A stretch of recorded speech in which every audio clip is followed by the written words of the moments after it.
केवल 3 दिन में सोलो लेवलिंग के 200 प्लस चैप्टर्स को खत्म करने का साइड इफेक्ट कुछ ऐसा है कि भैया मैं सपने में भी अराइज बोल रहा हूं। लेकिन फायदा यह है कि मुझे सोलो लेवलिंग से जुड़े सारे राज मालूम पड़ गए हैं। इसीलिए आज की वीडियो में मैं आप सबको कार्टिनन टेम्पल से जुड़ी सारी राज की बात बताऊंगा। अभी मजा आएगा ना भिड़ो। तो भैया बच के आगे बढ़ना, और हाँ, मुझे सोलो लेवलिंग का मर्च खरीदना होगा क्योंकि इस पे बहुत वीडियोस आने वाली है। तो सोलो लेवलिंग एनिमे के 2 एपिसोड्स आ चुके हैं और अब तक आप सभी लोग देख पाए होंगे कि कार्टिनन टेम्पल के अंदर क्या क्या कांड हुआ। जिन्हें नहीं पता उन्हें बता दूं कि जिन्वू के सहित 16 और हंटर एक डी लेवल के गेट को क्लियर करने गए थे, लेकिन उन्हें वहां मिलता है एक और डंजन, यानी कि डबल डंजन। इस डंजन के अंदर कई बड़ी बड़ी मूर्तियां थी जो कि जिंदा होकर इन्हें एक एक करके मारने लग गई। और ये मूर्तियां ऐसी वैसी नहीं थी, डी लेवल की तो बिल्कुल नहीं थी। मैं अगर सच बताऊं तो ये एस लेवल के पावर वाली मूर्तियां थी काइंड ऑफ। हाल ये था कि यहाँ 17 हंटर में से सिर्फ 6 बचते हैं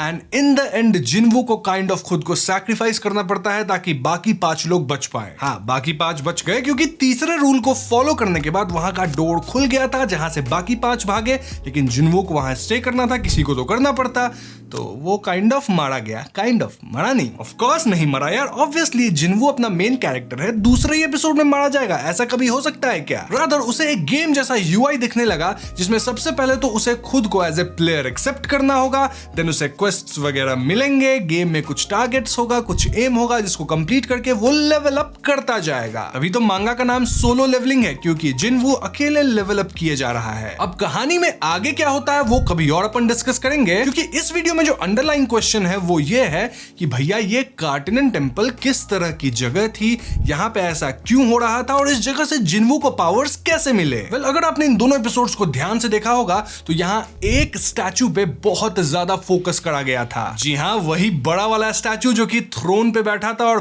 बहुत ही क्रीपी से स्माइल दिया था। ये statue kind of perfect replica था एब्सोल्यूट बीइंग का। अब एब्सोल्यूट बीइंग कौन है? एब्सोल्यूट बीइंग को आप सोलो लेवलिंग यूनिवर्स में सबसे सुप्रीम गॉड मान सकते हैं, यानी कि उससे ऊपर और कोई नहीं है। वैसे एक बहुत ही huge spoiler alert, Shubhajit spoiler लगा देना सर के पीछे, बस 5 सेकंड का है। एब्सोल्यूट बीइंग नहीं रहा, खत्म, bye bye, tata, good bye, गया। और हाँ, ये मत समझना कि उस मूर्ति में एब्सोल्यूट बीइंग जितना पावर था, नहीं, बस देखने में रेप्लिका था, ऑल्दो मूर्ति अपने आप में काफी पावरफुल था। एक्चुअली ना, एब्सोल्यूट बीइंग के पूरी हिस्ट्री पे अपन किसी और वीडियो में बात करेंगे, क्योंकि वहां मोनार्क्स, रूलर्स, बहुत सारी चीजों पे बात होंगी, काफी बड़ा सा हिस्ट्री है। यहाँ इस वीडियो में अपन फोकस करते हैं इस पॉइंट पे कि इन मूर्तियों को बनाया किसने और इन मूर्तियों को बनाने का कारण क्या था। अगर आपने ध्यान दिया हो तो इस डंजन में एक और मूर्ति थी, याद है? वो पंख वाली मूर्ति जिसके हाथ में एक टैबलेट था जिसपे रूल्स लिखा हुआ था। वो और कोई नहीं बल्कि आर्किटेक्ट है। जी हाँ, इस डंजन का रचयिता। आर्किटेक्ट इस पूरे जगह को डिजाइन किया है इस मकसद से कि वो एक ऐसे इंसान को ढूंढ सके जो कि द शैडो मोनार्क के पावर को इनहेरिट कर सके। आप अगेन पूछोगे कि भैया ये शैडो मोनार्क कौन है, और मैं कहूंगा किसी और वीडियो में बताऊंगा। नहीं, ऐसा नहीं हो सकता। ओके, थोड़ा सा बता देता हूं क्योंकि आपके लिए थोड़ा सा शैडो मोनार्क के बारे में जानना जरूरी है। तो बेसिकली बहुत पहले सिर्फ एब्सोल्यूट बीइंग था और कुछ नहीं, और उसके अलावा वहां थे लाइट और डार्कनेस। एब्सोल्यूट बीइंग ने लाइट से 8 हेरल्ड्स या फिर हम कह सकते हैं रूलर्स को बनाया, और डार्कनेस से 8 मोनार्क्स को। ये दोनों दल आपस में हमेशा लड़ते रहते थे। क्यों लड़ते थे ये आपका अभी जानना जरूरी नहीं है, बस समझ लो कि हाँ, लड़ते रहते थे। और उन सब में एक सबसे पावरफुल फ्रैगमेंट ऑफ लाइट यानी कि एक रूलर था और उसका नाम था एशबॉर्न। अब सर्कमस्टेंसेस कुछ ऐसी हुई जहां पे एशबॉर्न को लोग मार दिए, फिर वो एज ए मोनार्क बन गया और मोनार्क के साइड ज्वाइन कर लिया, और तभी से उसका नाम पड़ गया द शैडो मोनार्क। हम कह सकते हैं कि एब्सोल्यूट बीइंग के बाद अगर इस यूनिवर्स में कोई सबसे पावरफुल है तो वो है द शैडो मोनार्क, यानी कि अपना एशबॉर्न। अब ऐसा क्या हुआ कि रूलर्स एशबॉर्न के खिलाफ चले गए? एशबॉर्न ऐसा क्या किया? एब्सोल्यूट बीइंग कैसे मारा गया? बहुत सारे क्वेश्चन है, किसी और वीडियो में अच्छे से आंसर करेंगे। वाकई में इस वीडियो में करेंगे ना तो बहुत घौच पौच हो जाएगा। यहाँ मेरा बस यही मकसद था कि आप कार्टनन टेम्पल के क्रिएशन को समझ सके, और उसके लिए आपको शैडो मोनार्क के बारे में थोड़ा जानना जरूरी था, जो कि मैंने आपको भी बता दिया है। तो अब क्योंकि शैडो मोनार्क इतना ताकतवर था, तो भैया उसके पावर को किसी भी एवही ह्यूमन में इनहेरिट नहीं किया जा सकता है, झेल ही नहीं पाएगा। होता है ना, हम लोग हमेशा डिफरेंट एनिमे एंड सीरियल्स वगैरह में देखते हैं कि भैया पावर को होस्ट करने के लिए भी एक केपेबल ह्यूमन को ढूंढना जरूरी है। इसलिए यहाँ आर्किटेक्ट आया जो कि किंग्स का सॉर्सरर हुआ करता था, और वो शैडो मोनार्क को ऑफर किया। क्या ऑफर किया? ये कि मैं तुम्हारे लिए एक परफेक्ट ह्यूमन वेसल ढूंढ के दूंगा, और बदले में भी उसे कुछ चाहिए, वो मैं अभी नहीं बताऊंगा। तो आर्किटेक्ट एक ऐसा सिस्टम बनाया जिसकी मदद से वो एक फिजिकली सुपीरियर, मेंटली एक्यूट और मना सेंसिटिव इंसान ढूंढ सके। लेकिन यहाँ शैडो मोनार्क का अप्रोच डिफरेंट था। उसे एक डिफरेंट टाइप का इंसान चाहिए था, ऐसा नहीं जो पहले से ही स्ट्रांग हो, बल्कि एक ऐसा इंसान जो कि मौत को बहुत करीब से देखा हो, एक बार नहीं कई बार। वो इंसान कौन है भैया? अपना the weakest Hunter जिन्वू E rank पे था, जिस भी डंजन में जाता था वहां पिट के आता था, ऑलमोस्ट मौत को टक से छू के आता था। एक तरह से देखा जाए तो ये फीट काइंड ऑफ इंप्रेसिव है। इसलिए द शैडो मोनार्क चुनता है अपने जिन्वू को, और आर्किटेक्ट इस बात से अग्री कहीं ना कहीं नहीं कर रहा था, लेकिन शैडो मोनार्क रीन सुप्रीम, तो आर्किटेक्ट को वही करना होगा जो वो कहेगा। हाँ, जिन्वू में हिम्मत बहुत है, करेज द कवर्डली डॉग जैसा, इसीलिए जिन्वू को चुना गया